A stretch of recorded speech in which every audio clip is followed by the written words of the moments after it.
Hello everyone. I wanted to hop on today to talk about goal setting, how I make goals as a stay-at-home mom, and or if you're in a goal setting slump, this is how I got out of mine. I also just wanted to shout out to Rickshaw bags. This is where I keep all of my planners. It's an A5 planner and it fits my Hobonichi weeks, which I have 2 books in here with the Freely Plan, and also my A5 Stylogy and my B6 Common Planner all fit in here as if very easily. This is amazing quality. I'm not being paid or have any affiliate at all. I'm just a small person that bought this bag off of PlannerMonkeyCo's recommendation, and I absolutely love it and it's worth every penny. And then he also included this little pen pouch for free that houses my Twisby Eco fountain pen. Okay, so if you're in a slump like I was, this is my first year going into a year where I am not working.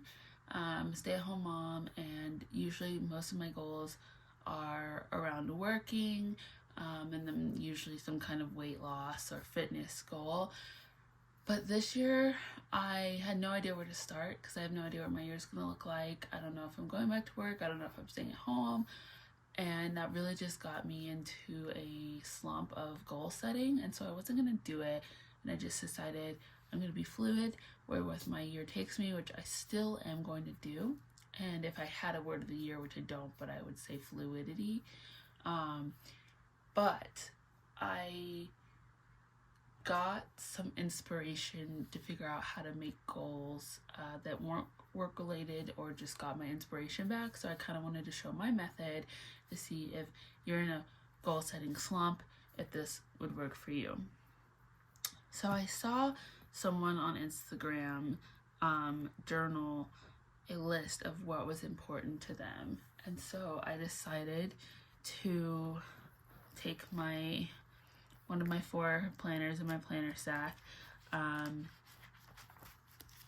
and make a list of what is most important to me. And I ended up choosing the relationship with my husband, the relationship with my son, the relationship with my parents, my mental health, and my physical health. Those were the most important things in my life.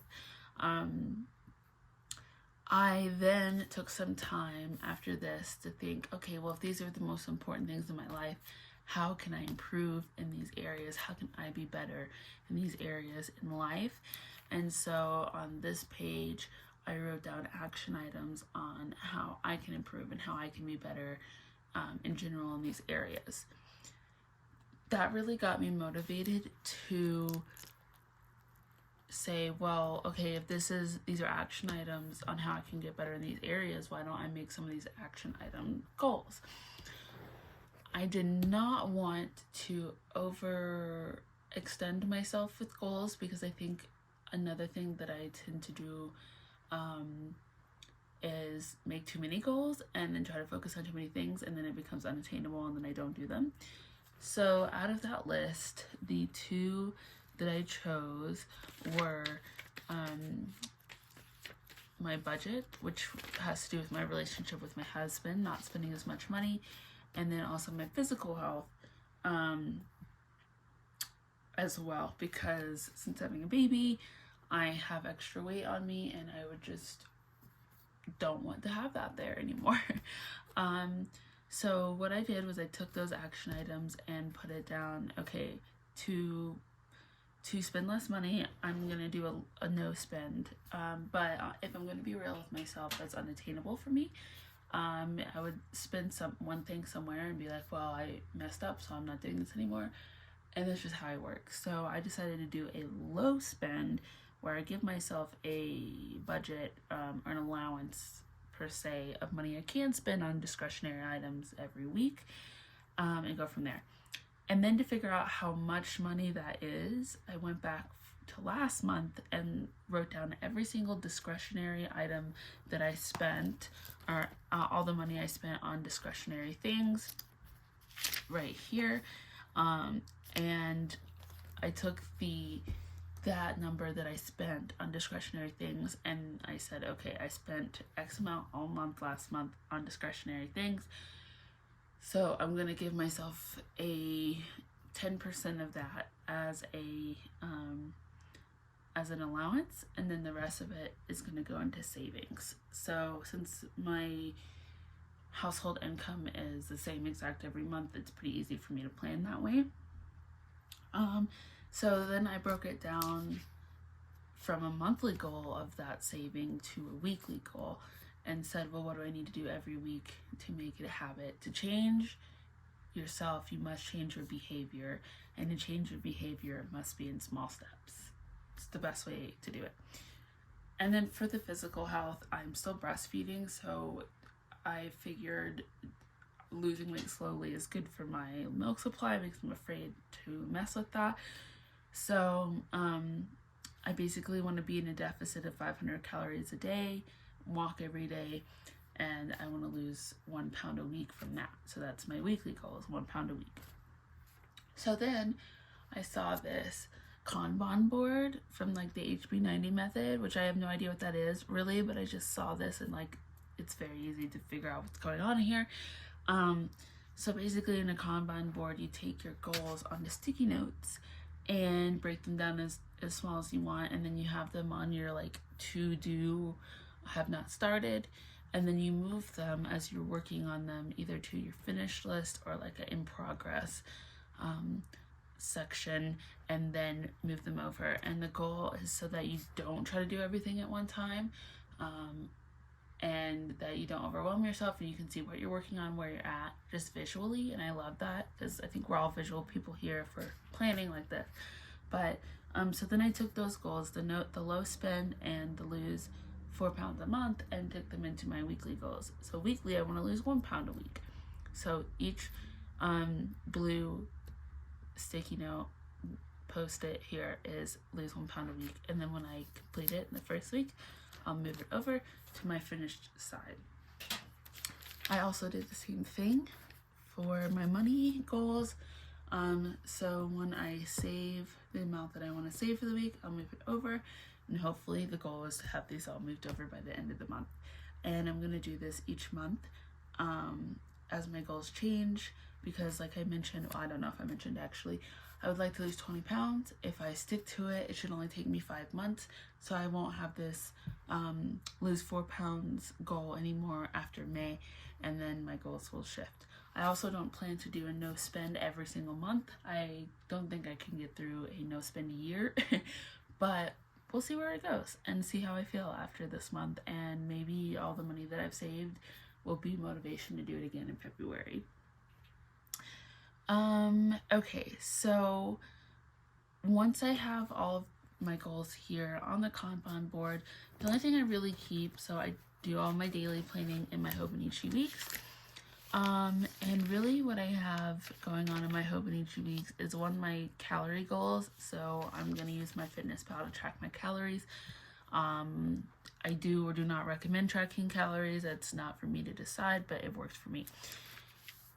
And then I have this little sticky note that says in this order, and it says no spend, my save goal, and my lose 1 pound. And this is where I do all my daily planning. This is next week, so this is when it'll start. Just so you can see, I think you can see it from there. I have my plans, so these are scheduled plans. This is to do, this is to clean, and then I have my gratitude column. Then over here I'm tracking my steps, my baby sleep, dinners that I make, my calories for the day, a running to-do list, and orders, which usually this whole thing are orders I'm waiting on, but since I'm doing a no spend, I split it. So I have a really tiny one, and then I have a no spend. And then what I'm going to do here is write down how much money I did or did not spend that week to keep track of it. And I'm just going to move this sticky note week to week as a reminder to myself of what we're working on here. All right, well, it's a little bit shorter video today, but I just wanted to talk about what motivated me back to do some goals. So if you're in a slump, hopefully this helped. Make a list of what's important to you. Think about action items. If they're that important, how do you improve yourself in those areas? And then make it visual, or however you like to set your goals, and then break them down from yearly to monthly to weekly to daily to get to where you're going. Soon I will have a video on my planner stack, but I'm still waiting for one more planner to come in. But we just had like a blizzard in Colorado, so everything is delayed, and I haven't had mail in like 4 days now.